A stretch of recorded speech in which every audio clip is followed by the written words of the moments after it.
Hello दोस्तों, आप सभी का स्वागत है एनिमे की इस दुनिया में। तो इस एपिसोड के स्टार्टिंग बड़े से उड़न खटोले को दिखाने से होती है, जिसमें बैठकर वेल, लीना, लुइस और एरविन वेल के भाई एरिक की शादी के लिए रॉयल कैपिटल जा रहे थे। उनके साथ अल्फ्रेड के मास्टर भी होते हैं, जिन्हें हम सीरीज में सिर्फ मास्टर कहकर पुकारेंगे। दरअसल मास्टर तो कैपिटल में कुछ और काम से जा रहे थे और इसीलिए उन्होंने इन लोगों को ज्वाइन किया है। आगे वेल और लुइस बात कर ही रहे थे कि तभी मास्टर को कुछ महसूस होता है और तभी हम देखते हैं कि उड़न खटोले की साइड में एक ब्लैक कलर का फोग आ रहा है, जिसमें से थोड़ी ही देर बाद एक बड़ा सा डायनासोर दिखने जैसा वाला ड्रैगन बाहर निकलता है, जिसे देखकर शिप में मौजूद बाकी के पैसेंजर्स कहते हैं कि हमें लगा था कि ये शिप मॉन्स्टर के साथ कोई कांटेक्ट नहीं करेगा। जिस पर गार्ड कहता है कि सर, आप बाहर जिसे देख रहे हो वो कोई मॉन्स्टर नहीं है बल्कि एक अनडेड ड्रैगन है। अब ये सुनकर तो उन पैसेंजर्स की और ज्यादा फटने लगती है। तो वो गार्ड कहता है, अरे शांत हो जाओ, शांत हो जाओ, घबराने की कोई बात नहीं है। हमारे साथ कोर्ट मजिशियन के मास्टर हैं और मुझे पूरा यकीन है कि वो हमें जल्द ही इस सिचुएशन से बाहर निकाल लेंगे। तो वहीं दूसरी तरफ मास्टर से पूछने पर मास्टर साफ साफ मना कर देते हैं कि वो इस क्रिएचर को हरा नहीं सकते। अरे बाप रे, ये तो गड़बड़ हो गई। मास्टर कहते हैं कि वो अनडेड क्रिएचर है जिसे सिर्फ होली मैजिक से ही हराया जा सकता है और मैं होली मैजिक यूज नहीं कर सकता। अब ये सुनने के बाद तो बाकी सभी लोगों के साथ कैप्टन भी घबराने लगता है। अरे बाप रे, अब क्या होगा भाई साहब। मगर तभी मास्टर कहते हैं, अरे चिंता ना करो बच्चों, हमारे साथ एक और मजिशियन है जो कि होली मैजिक का यूज कर सकता है। और वो यहाँ पर किसकी बात कर रहे थे? वेल की बात कर रहे थे। जिसे सुनकर वेल कहता है, क्या मैं? नहीं नहीं नहीं नहीं, मैं नहीं लड़ सकता। मगर मास्टर उसे हिम्मत देते हुए कहते हैं कि अगर तुम्हारी जगह पर अल्फ्रेड होता तो वो तुरंत ड्रैगन के साथ लड़ने के लिए बाहर चला जाता। जिसे सुनकर वेल बेचारा जाने के लिए तैयार हो जाता है। यहाँ पर मास्टर उससे कहते हैं कि बाहर जाते ही ड्रैगन को खुद पर अटैक करने का मौका मत देना, तुरंत होली मैजिक का यूज करके उसे खत्म कर देना। तो वहीं वेल के बाहर जाते ही मास्टर तुरंत शिप के चारों तरफ प्रोटेक्शन वॉल क्रिएट कर देते हैं, जिसे देखकर वेल कहता है कि मुझे यही उम्मीद थी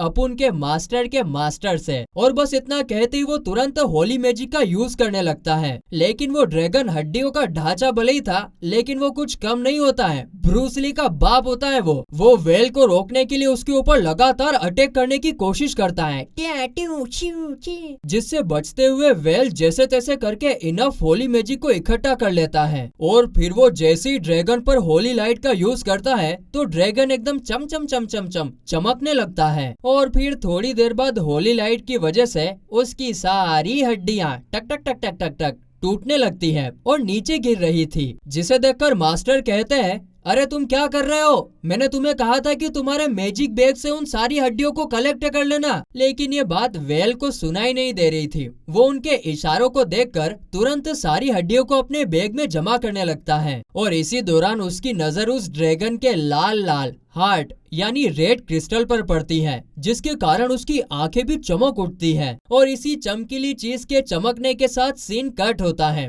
और शिप पर सब लोग पार्टी कर रहे थे। वेल ने उस अनडेड क्रिएचर को हराया जो था। और फिर आगे जब मास्टर और वेल बात कर रहे थे तभी मर्चेंट नाम का एक आदमी उनसे बात करने के लिए आता है। वो असल में मास्टर का एक पुराना कंपेनियन है और अब वो कैपिटल में एक बड़ी सी कंपनी का मर्चेंट हेड भी है। वो वेल की काफी तारीफ करता है, वाह वाह वाह भाई साहब, क्या काम किया है आपने तो, क्योंकि उसने उसे उस ड्रैगन के साथ लड़ते हुए देखा था। अब इसके कुछ टाइम बाद वे लोग फाइनली कैपिटल में पहुंच जाते हैं, जो कि एक काफी बड़ी सिटी होती है। तो वहीं शिप से बाहर निकलते ही मास्टर वेल और उसके फ्रेंड्स को मर्चेंट के साथ छोड़कर दूसरी तरफ दूसरे काम के लिए निकल जाते हैं। और तभी वो लोग देखते हैं कि उनके सामने ढेर सारे रॉयल सोल्जर्स खड़े हैं। तभी उनमें से एक सोल्जर सामने आकर वेल को ड्रैगन स्लेयर कहकर पुकारता है और कहता है कि किंग आपका इंतजार कर रहे हैं जनाब। और फिर वो लोग एक काफी सुंदर सी बग्गी में बैठकर टुटुक टुटुक टुटुक टुटुक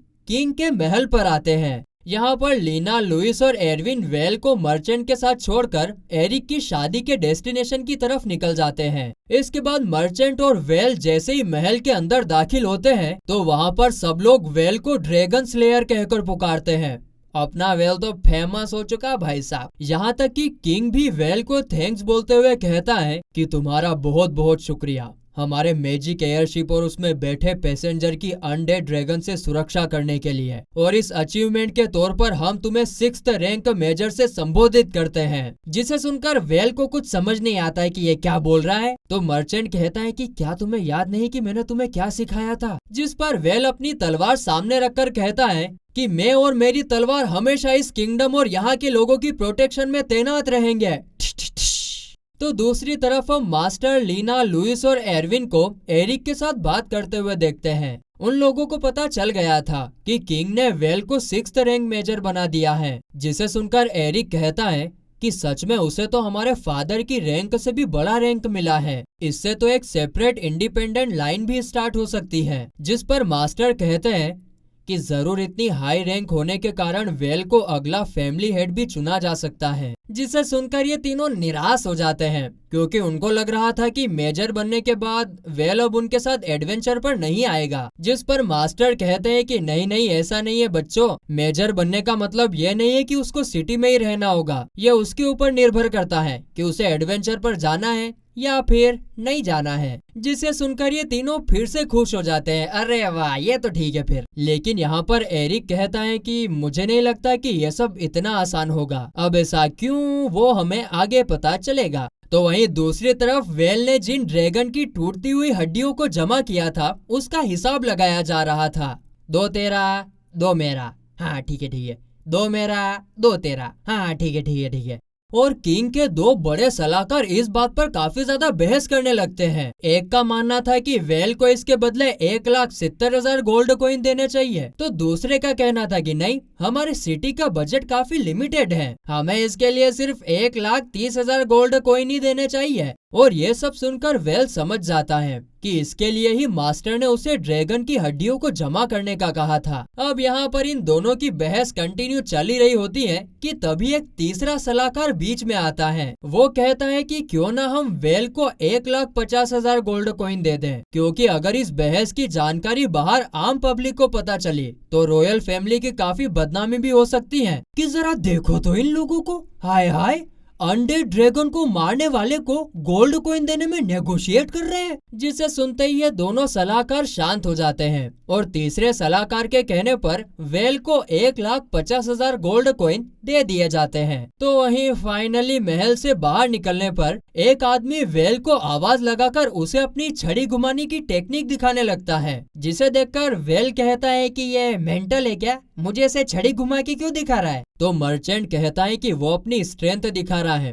ताकि तुम उसे अपने बॉडीगार्ड के तौर पर हायर कर लो। तुम बहुत ज्यादा फेमस हो चुके हो। असल में अब तुम इतने ज्यादा फेमस हो गए हो कि सिटी के सारे रिच नोबल्स तुमसे अपनी बेटी की शादी की बात करने जरूर आएंगे। वाह क्या बात है, चलो अपनी नहीं हो रही इसकी तो हो जाए। और शायद अब से तुम बिना बॉडीगार्ड के घर से बाहर कदम भी ना रख पाओ। जिसे सुनकर वेल के होश उड़ जाते हैं, क्योंकि वो एरिक की वेडिंग के लिए शॉपिंग करने जाने वाला था। फेमस हो गया भाई, फेमस। जिसके बाद सीन टका कट होता है और हमें अगले दिन शादी का सीन दिखाया जाता है। यहाँ पर वेल की मुलाकात एरिक के साथ साथ उसके 2 और भाइयों के साथ होती है, लेकिन वो लोग शादी को लेकर खुश नहीं थे। जिस पर एरिक कहता है कि दरअसल उन्हें अभी तक अपनी फैमिली की तरफ से कोई वेडिंग गिफ्ट रिसीव नहीं हुआ है, और ये काफी बुरी बात है, क्योंकि सभी लोगों को लगेगा कि उन लोगों ने एरिक की शादी को अपनी मंजूरी ही नहीं दी है। और तभी 4th नंबर का भाई कूर्ट का लेटर निकालकर वेल को देता है, जिसमें कूर्ट ने लिखा था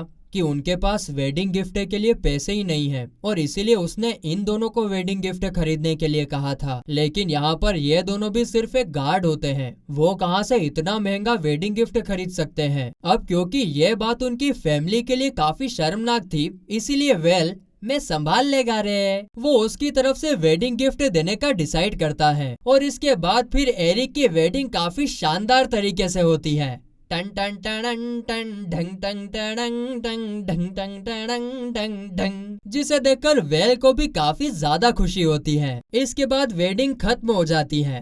अरे यार इतनी जल्दी खत्म हो गई, थोड़ा मजा तो लेते यार। वहाँ पर जब वेल उबासी लेते हुए साइड में बैठा हुआ था, तभी मर्चेंट उससे मिलने के लिए आता है। वो उसके लिए एक पोट लेकर आया था, जिसकी रिक्वेस्ट वेल ने कुछ टाइम पहले ही की थी। और जब वेल उसे खोलकर देखता है तो उसके अंदर ढेर सारे चावल होते हैं।